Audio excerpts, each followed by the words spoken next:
தமிழகத்தின் தெற்கு பகுதியில் அமைந்துள்ள புனித தீவு ராமநாத சுவாமி கோவில் மற்றும் இந்த இடத்தை சூழ்ந்துள்ள இயற்கையும் ஆன்மீகமும் ஆயிரக்கணக்கான ஆண்டுகளாக கோடிக்கணக்கான பக்தர்களின் இதயத்தில் நிலைத்திருக்கிறது.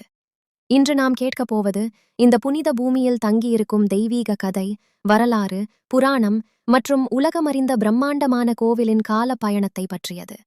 தமிழ்நாட்டின் பெருமை, சமுத்திரத்தால் சூழப்பட்ட தூய தலங்கள் பல உண்டு.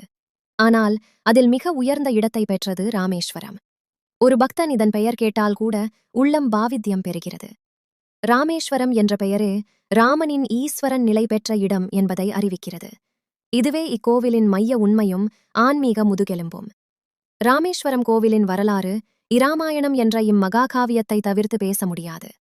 லங்கைக்கு செல்லும் முன் தனது அன்பு மனைவி சீதையை மீட்க இராமர் இங்கு தரிசனம் செய்கிறார்.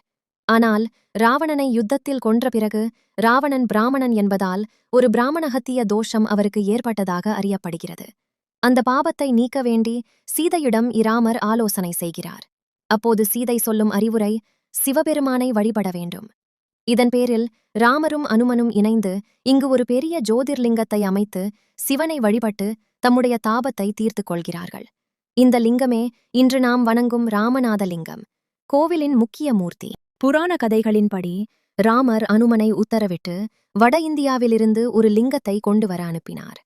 அனுமன் வடக்கிலிருந்து லிங்கம் கொண்டு வருவதற்குள் பூஜை நேரம் நெருங்கிவிட்டதால் சீதை தாயார் மணல் கொண்டு ஒரு லிங்கத்தை உருவாக்கினார். அந்த மணல் லிங்கமே ராமநேஸ்வர லிங்கம். அனுமன் கொண்டு வந்த லிங்கத்தையும் ராமர் மிக அன்போடு பிரதிஷ்டை செய்தார். அது ஹனுமத் லிங்கம் எனப்படுகிறது. இன்றும் 2 லிங்கங்களும் கோவிலில் வழிபாட்டில் உள்ளன. இந்த புனித தலம் இந்தியாவின் 12 ஜோதிர்லிங்கங்களில் ஒன்றாக மதிக்கப்படுகிறது. வட இந்தியாவின் காசி விஸ்வநாத் போல தெற்கில் ராமேஸ்வரம் ஜோதிர்லிங்கம். காசிக்கு செல்லும் முன் ராமேஸ்வரத்தை காண வேண்டும் என்ற பழமொழியை பல நூற்றாண்டுகளாக மக்கள் பின்பற்றி வருகின்றனர். ஒரு பக்தன் காசியை தரிசிக்கும் போது ராமேஸ்வரத்தில் ஸ்நானம் செய்து ஜோதிர்லிங்கம் தரிசனம் செய்வது மிகப்பெரிய புண்ணியமாக கருதப்படுகிறது. ராமேஸ்வரம் கோவில் தோற்றமடைந்தது திரேதாயுகத்தில் இருக்கலாம். ஆனால் கட்டிட வடிவம் பல காலங்களில் பல அரசர்களால் விரிவுபடுத்தப்பட்டது. பாண்டிய மன்னர்கள் இந்த கோவிலுக்கு அடிக்கடி அன்பளிப்புகளை செய்துள்ளனர். கோயில் சுவர்கள், நடைபாதைகள், குளங்கள் அனைத்திலும் பாண்டியர்களின் தடங்கள் காணப்படுகின்றன. சோழ பேரரசின் காலத்தில் கோவில் மிக பெரிதாக விரிவுபடுத்தப்பட்டது. குறிப்பாக குளங்களும் கோயில் சுவர் அமைப்பும் சோழர்களின் பங்களிப்பு. இன்றைய கோவிலின் அடையாளமான பிரம்மாண்டமான மாடங்கள், குறிப்பாக பிரசித்தியின் 3.6 கிலோமீட்டர் நீளமான நடைபாதை நாயக்கர் அரசர்களின் படைப்பாகும். ராமேஸ்வரம் கோவிலின் மிக பிரபலமான அம்சங்களில் ஒன்று உலகின் மிக நீளமான கோவில் நடைபாதையாக கருதப்படும் திருமண்டபம். 3.6 கிலோமீட்டர் நீளம், 1212 அழகிய தூண்கள், ஒவ்வொரு தூணிலும் தனித்தனி சிற்பங்கள், கட்டிடக்கலை மற்றும் கணக்கியல் திறமையின் சிகரம். இந்த நடைபாதையில் நடந்தால் கூட அது ஒரு தியான அனுபவம் போல இருக்கும். ஒளியில்லாத அமைதி, பரப்பும் காற்று, தூண்களில் ஒளி விழும் சாயல்கள், இவை அனைத்தும் பக்தனை தெய்வீகத்திற்குள் இழுத்துச் செல்கின்றன. ராமேஸ்வரத்தின் தனித்தன்மை 22 புனித குளங்களால் மேலும் உயர்கிறது. ஒவ்வொரு குளத்துக்கும் தனித்தனியான வரலாறும் தனி பயனும் இருக்கிறது. இந்த கோவிலின் சிறப்பு, 22 தீர்த்தங்களில் ஸ்நானம் செய்தால் 22 வகையான பாபங்கள் நீங்கும் என நம்பப்படுகிறது. கடைசியாக கடலில் ஸ்நானம் செய்தபின் கோவிலுக்குள் நுழைந்து அருகில் இருக்கும் ராமநாதலிங்கம் தரிசனம் செய்வது பூரண புண்ணியமாக கருதப்படுகிறது. ஒவ்வொரு தீர்த்தத்திற்கும் தனிப்பட்ட தெய்வீக கதை உண்டு. அகம் தீர்த்தம், மூலதி தீர்த்தம், சூரிய தீர்த்தம், காளி தீர்த்தம், காளி தீர்த்தம், இப்படி ஒவ்வொன்றுக்கும் தெய்வீக ஆற்றல், நம்பிக்கை. ஆதிசங்கரர் தனது தத்துவ பயணத்தில் ராமேஸ்வரத்தையும் தரிசித்ததாக புராணங்கள் கூறுகின்றன.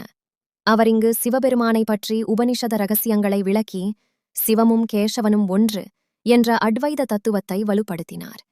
ஏன் இந்த தலம் இவ்வளவு முக்கியம்? இங்கு சிவபெருமானும் ராமரும், அதாவது விஷ்ணுவின் அவதாரமான இராமரும் ஒன்றாக வழிபட்டதாக கருதப்படுகிறது. இதனால் ராமேஸ்வரம் சைவமும் வைணவமும் இணையும் தலமாக நினைக்கப்படுகிறது. காலம் மாறியது, அரசுகள் மாறின, நாடு மாற்றங்களுக்கு உள்ளானது. ஆனால் இந்த புனித தலம் தனது தெய்வீகத்தை காத்துக்கொண்டே இருந்தது. ராமேஸ்வரம் உலக புகழ்பெற்ற யாத்திரை தலமாக மாறியது 3 முக்கிய காரணங்களால். இராமாயணத்தின் நேரடி தெய்வீக தொடர்பு, ஜோதிர்லிங்கம் என்ற மகத்துவம், காலத்தை முந்திய கட்டிடக்கலை. இன்றைக்கு வருடத்திற்கு கோடிக்கணக்கான பக்தர்கள் ராமேஸ்வரத்தை தரிசிக்க வருகின்றனர்.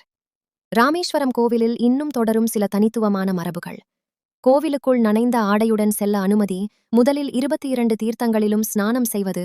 ஜோதிர்லிங்கத்திற்கு தூய நீர், பால், சந்தனம் ஆகியவற்றால் அபிஷேகம். பக்தர்களின் தனிப்பட்ட விரதங்கள். ராகு கேது தோஷ நிவர்த்தி. பித்ரு தர்ப்பணம் செய்ய சிறப்பான இடம். சுவாமி விவேகானந்தர் தனது உலக பயணத்திற்கு பிறகு இந்தியாவுக்கு திரும்பியபோது முதலில் தரிசித்த தலம் ராமேஸ்வரம். அவர் இங்கு தேசிய ஒருமைப்பாட்டிற்கான உரையை வழங்கினார். இது ராமேஸ்வரத்தின் ஆன்மீக வரலாற்றில் மிகப்பெரிய நிகழ்வாக கருதப்படுகிறது. சூரிய உதயம் மற்றும் அஸ்தமனத்தில் கோவிலின் நிழல் இல்லாமல் தோற்றம், தூண்களின் இசைத்தன்மை, கோவிலில் மிதக்கும் கற்கள் குறித்த புராண குறிப்புகள், கடல் நீரின் வினோத கருப்பு நீலம் நிறம் அனைத்தும் இன்று வரை ஆராய்ச்சியாளர்களை ஈர்க்கும் வினோதங்கள். ராமேஸ்வரம் கோவில் ஒரு மதத்தலம் மட்டுமல்ல, அது ஒரு கலாசார மையம். தமிழ் இசைவேத மந்திரங்கள், கற்பூர தீபாராதனை, அன்னதான மரபு தங்கும் இடங்கள், கரை சுற்றிய கிராமங்களின் வாழ்க்கை, இவை அனைத்தும் கோவிலின் ஆன்மீக தாக்கத்தில் செழித்து வளர்கின்றன.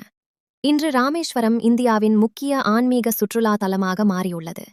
ஆனால் அதைவிட முக்கியமானது, இங்கு வரும் ஒவ்வொருவரும் தம்முள் இருக்கும் தெய்வீக ஒளியை உணர்ந்து திரும்புகின்றனர். ராமேஸ்வரம் கோவிலின் வரலாறு ஒரு அரசின் வரலாறோ ஒரு மதத்தின் வரலாறோ அல்ல. இது மனித ஆன்மாவின் பயணத்தின் வரலாறு. ஒவ்வொரு பக்தனும் தமது துயரத்தையும் தடை பாபங்களையும் கழுவி புத்துணர்ச்சியுடன் திரும்பிச் செல்லும் ஒரு புனித தலம். இங்கு தரிசனம் செய்ய வரும் ஒவ்வொரு கணத்திலும் நம் மனதில் ஒரு உணர்வு மட்டுமே எழுகிறது. இங்குதான் இராமர் சிவபெருமானை வணங்கினார். இங்குதான் தெய்வீகமும் மனிதமும் ஒன்று சேர்ந்தது. அதுவே ராமேஸ்வரம். அதுவே ராமநாத சுவாமியின் கருணை.